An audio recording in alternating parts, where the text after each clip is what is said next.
En el mundo, se estima que cerca de 264 millones de adultos padecen trastornos relacionados con la ansiedad. En Estados Unidos, en cambio, se estima que cerca de 6.8 millones de personas presentan trastornos de pánico, solamente en el año 2020. Y el panorama no es más alentador cuando aparecen noticias que indican que después del COVID, las estadísticas de trastornos de tipos ansiosos aumentaron en un 25% a nivel global. Así que, si quieres saber qué hacer ante uno de los trastornos ansiosos más comunes, como lo son los ataques de pánico, te lo explicaré con detalle a continuación. Panic attack on TV. That I had just had a panic attack. El ataque de pánico es una forma de los trastornos de ansiedad.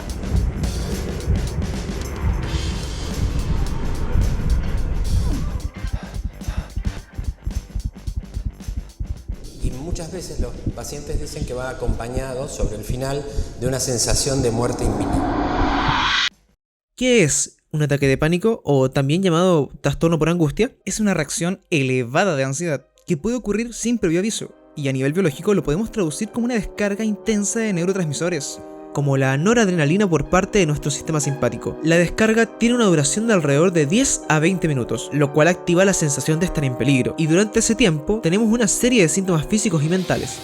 Los síntomas fisiológicos incluyen sudoración, temblor en extremidades, palpitaciones, dificultad para respirar, dolor o presión en el pecho, mareos, náuseas y parestesias. Y los síntomas mentales incluyen un miedo intenso a morir, preocupación excesiva, miedo a perder el control de ti mismo o a volverte loco, despersonalización y la sensación de no poder respirar o de ahogo. Ahora, los ataques de pánico no siempre se presentan de la misma forma. Pueden aparecer con angustia espontánea, la cual es inesperada y no existe nada que nos haga pensar de que podría aparecer. Es como si fuera caída del cielo, llega de golpe y sin ningún aviso. Por angustia ante señales situacionales, como eventos externos que nos generan ansiedad. Por ejemplo, una persona con fobia social que al asistir a un evento público comience a sentir tanta angustia que provoque una crisis. O bien por señales internas, como por ejemplo si estás ansioso y comienzas a sentir que el corazón te late con fuerzas y confundes esta sensación pensando que te está dando un infarto. Cada vez que lo piensas te hace sentir más angustiado y, tal como Nostradamus, realizas predicciones de lo que te puede llegar a pasar.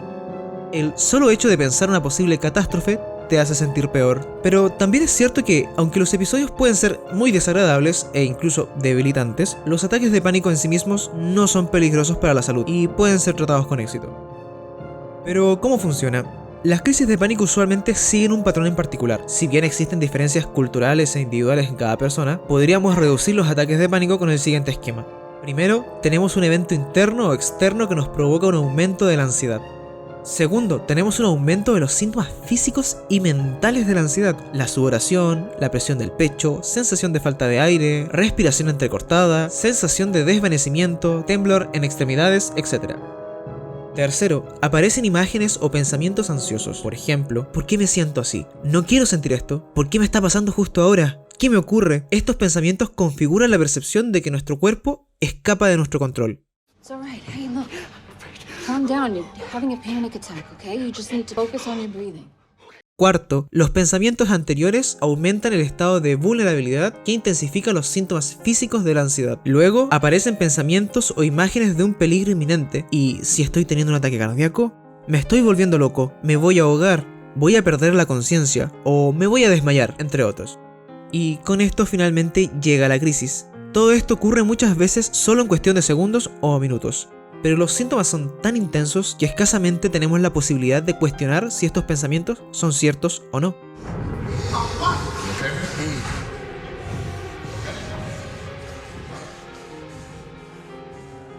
Finalmente, después o durante la misma crisis ocurre algo bastante peculiar, y es que nuestra mente busca la forma de ponerse a salvo.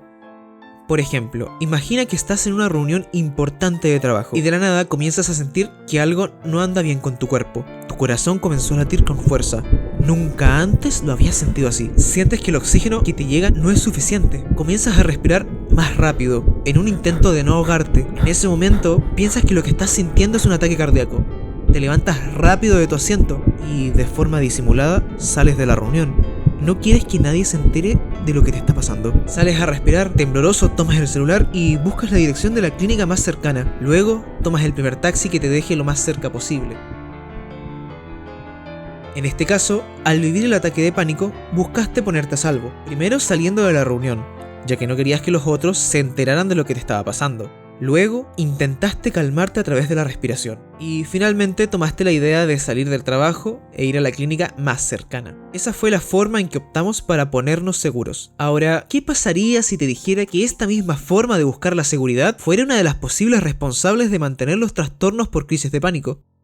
Veamos cómo sería el caso con el ejemplo anterior. Después de llegar a la clínica, el médico te dijo que estás perfectamente sano. Solamente te sugiere que intentes respirar lentamente para poder relajarte, porque de acuerdo con los exámenes no se observó ninguna alteración en tu corazón y que probablemente lo que viviste fue un ataque de pánico. Vuelves al trabajo al día siguiente y cuando pasas por la sala en la cual tuviste tu primer ataque, comienzas a sentir ansiedad. Piensas, ¿y si vuelvo a tener otro episodio? No quiero volver a sentir eso. ¿Y si me da cuando estoy frente a mis colegas?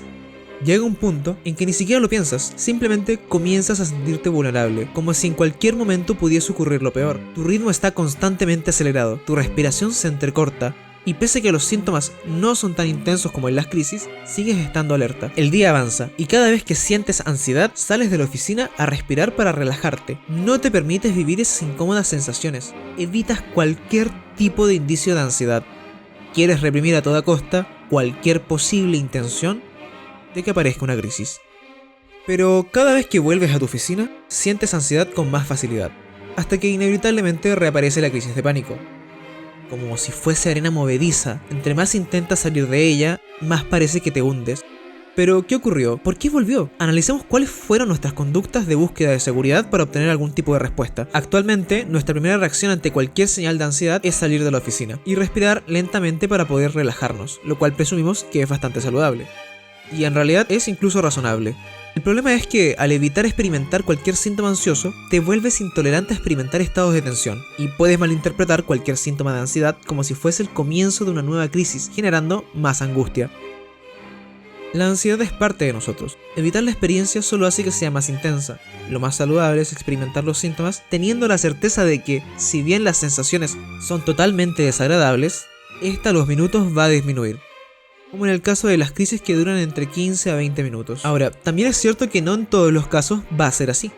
En ocasiones luego de una crisis desaparecen los síntomas más intensos, pero aún seguimos estando alerta por el miedo a que pueda volver a aparecer una crisis. Es por ello que va a ser necesario identificar qué ocurre en nosotros a nivel psicológico o en nuestra manera de afrontar para percibir las crisis que puede estar generando más ansiedad, lo cual es clave en muchos de los tratamientos psicológicos. Y esto lo podríamos resumir con los siguientes puntos. Número 1. Una mayor sensibilidad hacia las reacciones del cuerpo, o también denominado hipersensibilidad interoceptiva. En las crisis de pánico se ha demostrado que prestamos mayor atención y vigilancia hacia las sensaciones físicas y mentales, y esto puede ser un problema. Para demostrar este punto, los investigadores se encomendaron la tarea del chequeo mental, la cual constaba que los individuos contaran mentalmente los latidos de su corazón sin tomarse el pulso, y se descubrió que las personas que habían tenido crisis de pánico recurrentes tendían a ser más precisos para contar los latidos que aquellos que nunca habían padecido un episodio. O en otros estudios del 2008, se les reveló a un grupo de participantes datos falsos de su ritmo cardíaco, señalando que habían sido inusualmente altos. Esto aumentó la cantidad de síntomas de angustia en los participantes con crisis de pánico, pese a que el reporte fuera totalmente falso, mientras que aquellos que no habían padecido nunca una crisis presentaban mucho menos síntomas. Esto nos parece decir que la percepción real o imaginaria de los síntomas puede provocar un aumento de la angustia considerable en las personas que padecen un trastorno de pánico. Esto puede promover que los síntomas comunes de la ansiedad sean vistos como algo nocivo para tu organismo. ¿Analiza el corazón o es el cerebro? No hay señal de anomalías cardíacas o de actividad cerebral inusual. Experimentó un severo ataque de ansiedad. Número 2. Malinterpretación catastrófica. La crisis de angustia se suele caracterizar por una malinterpretación de las sensaciones corporales y mentales. Las malinterpretaciones provocan un aumento de la angustia, como por ejemplo, pensar que la sensación de desvanecimiento va a llevar a un desmayo con pérdida de conciencia, que los fuertes latidos del corazón son un ataque cardíaco, que la presión del pecho es señal de que te estás ahogando. O cuando sientes una leve señal de ansiedad, pensar que es el vaticinio de que vendrá otra crisis. Y esto también se puede referir al contexto social, como el hecho de pensar que al vivir una crisis frente a otras personas, quedes en ridículo o que vaya a ser mal visto. Estas malinterpretaciones crean escenarios catastróficos que solo generan más angustia. Y el impacto de estas malinterpretaciones se comprobó en un pequeño estudio realizado en el año 2006, en el cual se expuso a un grupo de personas que padecían el trastorno de crisis de pánico, hay evidencias que desmentían las malinterpretaciones catastróficas durante 3 horas y media de exposición. Esto mejoró los resultados de las terapias, disminuyendo la frecuencia, la cantidad de pensamientos catastróficos y reduciendo la cantidad de síntomas y crisis que experimentaban el grupo en cuestión. Ahora, también es cierto que de acuerdo a algunas investigaciones, hay crisis de las cuales no vienen precedidas por un aumento de la cantidad de pensamientos catastróficos, sino por la mera aparición de los síntomas, lo cual encaja con la descripción de las llamadas crisis espontáneas. En estos casos, el trabajo se centra en que el individuo puede aumentar su percepción de eficacia para enfrentar exitosamente las crisis. Número 3. La amplificación interoceptiva o la amplificación de las señales corporales. Al igual que como fue descrito en el esquema de las crisis de pánico, la premisa es que en la medida de que aparezcan pensamientos catastróficos, los síntomas de la crisis se pueden agudizar. Número 4. Disminución de la capacidad reflexiva. Gran parte de las dificultades al momento de vivir una crisis se refieren a que, debido a la angustia y la gran presión que sentimos, nos cuesta reflexionar en términos realistas de lo que estamos viviendo. Sobre todo si es nuestra primera vez que nos ocurre y no sabemos qué nos está pasando. Por lo que, cuando entendemos que en realidad no nos estamos volviendo locos o no vamos a perder la conciencia en el ataque de pánico, logramos reflexionar mejor sobre los ataques y disminuye su intensidad. Número 5. Búsqueda de seguridad. Al momento de vivir la crisis, buscamos métodos para que ésta pase lo más rápido posible, o bien ponernos en algún sitio seguro para vivenciar la crisis. Si bien esto nos puede ayudar a disminuir la ansiedad, el problema principal es que nos impide desmentir los pensamientos catastróficos. El dilema sería pan para hoy, hambre para mañana. Finalmente, no basta con solo saber de que las crisis de pánico no son peligrosas, sino tenemos que vivenciarlas y en el proceso de afrontar, darnos cuenta que ese ataque cardíaco no llegará, o que ese final trágico que nos imaginamos, en realidad puede que solo sea un pensamiento, y nada más que eso. El pensar y comprobar con la experiencia propia traerá consigo la sensación de eficacia, de que puedes afrontar la crisis y salir airoso. Pero esta posibilidad se verá reducida en la medida de que no permitimos el espacio. Por eso muchas veces, luego de nuestra primera crisis, buscamos formas de ponernos seguros, antes de que pasen. Ahora ya no quieres salir de casa por si llega a suceder, o siempre que salgo a la calle, voy acompañado por si aparece. Llevo conmigo ansiolíticos a todas partes, en caso de que se repita. Todas ellas y muchas más son conductas que implementamos para darnos seguridad, pero que como consecuencia puede dificultar que logres el manejo de las crisis. Es importante saber que esto no implica que no uses la respiración para relajarte o que no utilices medicamentos. En muchas ocasiones pueden ser indispensables. Cada caso es único y tendrá complejidades individuales, por lo que es necesario observar su contexto y buscar la manera progresiva y sana de afrontar las crisis. Entonces, ¿qué hacemos si vivimos un trastorno por crisis de pánico? Lo primero, sin lugar a duda, es la consulta médica, para chequear si lo que estás viviendo es una crisis como tal, y no algún síntoma de otra patología. Usualmente los médicos te realizarán un electrocardiograma para descartar patologías cardíacas, y exámenes de sangre. Lo segundo es asistir a una terapia cognitiva con un psicólogo, para realizar un plan personalizado para tratar el trastorno. En este video vimos cómo se configura psicológicamente el trastorno por angustia, pero existe una infinidad de variantes, como lo puede ser la aparición de un trastorno de pánico luego de vivir un trauma complejo, o la aparición del episodio depresivo junto con el trastorno de pánico. Existen múltiples variables que los profesionales en psicología deben tener en cuenta al momento de realizar el tratamiento. Ahora bien, si por algún motivo no puedes acceder a una consulta psicológica, ya sea por dificultades en el acceso físico o económico, podrías tomar en cuenta estos puntos. Lo primero sería identificar qué tipo de pensamientos tienes al vivir una crisis, qué tipo de malinterpretaciones catastróficas aparecen. Si son del tipo de que vas a perder la conciencia, si piensas que no te llega suficiente oxígeno y te vas a ahogar, que te vas a volver loco, si tienes miedo a perder el control de ti mismo, o imaginas que ocurre una catástrofe. Escribir los pensamientos y sensaciones después del episodio nos ayudará a identificar qué emociones y pensamientos son recurrentes, y chequear qué pensamientos pueden ser malinterpretaciones catastróficas. Nuestro trabajo será crear una lista de interpretaciones realistas y alternativas, como por ejemplo, si vivo una crisis voy a respirar entrecortado por la ansiedad, pero no significa que me voy a ahogar. O bien, no me voy a morir si vivo una crisis, solo debo dejar que pase durante unos minutos.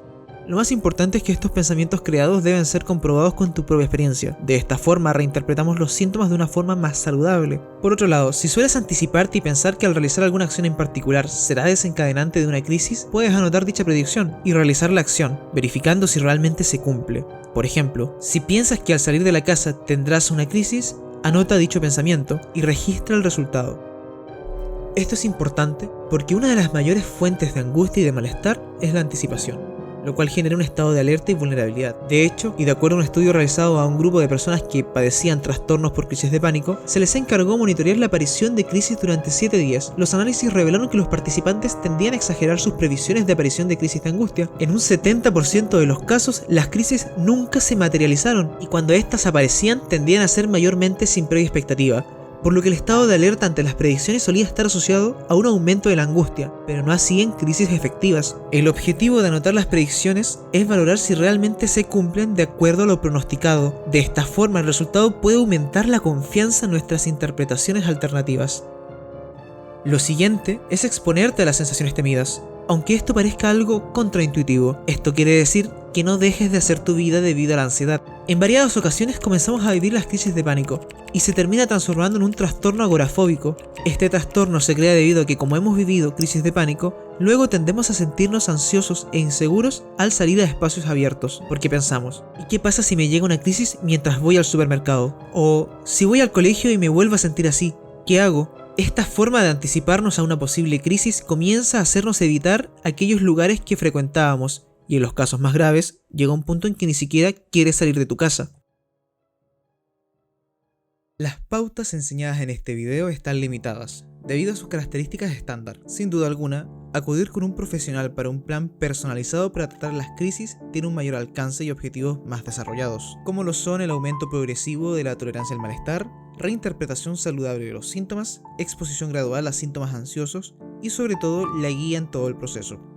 Y esto es incomparable. En ese sentido, la opción de un tratamiento psicológico siempre será la primera línea. Los ataques de pánico pueden ser aterradores y debilitantes. Nuestro objetivo es conocer lo máximo que podamos sobre este trastorno para recuperar nuestra calidad de vida y no dejar que las crisis dominen nuestro diario vivir. Gracias por ver este video. Si el contenido te ha servido, recuerda darle like y suscribirte al canal.